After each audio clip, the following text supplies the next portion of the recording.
Law of sowing and reaping. One day a young man was walking in the forest. Suddenly he heard screams for help.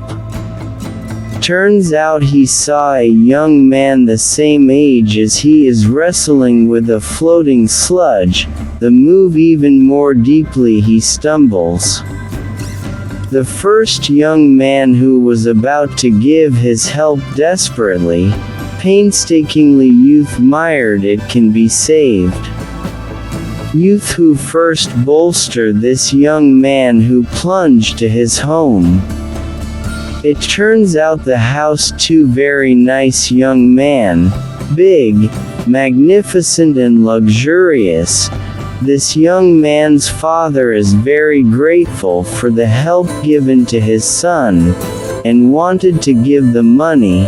The young man who first refused the gift, he said that it is proper fellow humans help others in distress.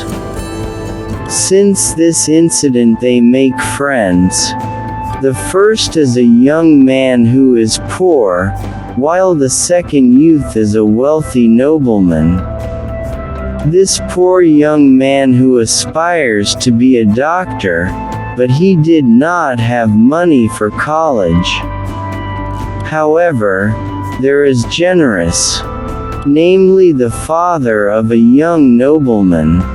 He gave scholarships to eventually earn a medical degree. Do you know the name of a poor boy so this doctor? His name is Alexander Fleming, which later found the drug penicillin. The young nobleman serving in the army and in an assignment to the battlefield, he was seriously injured, causing high fever due to infection. At that time there is no cure for such infections. The doctors heard about the discovery of penicillin. Dr. Fleming and those injected with penicillin as the drug of new discoveries. What happened? Gradually fever due to infection subsides and the boy was finally cured. Do you know the name of the nobleman's youth? His name is Winston Churchill, British Prime Minister illustrious. In this story we can see the law of sowing and reaping.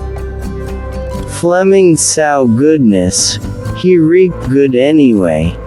This aspiration come true, he became a doctor. Fleming discovered penicillin which ultimately saving lives. Churchill. Not in vain is not a scholarship given Churchill's father.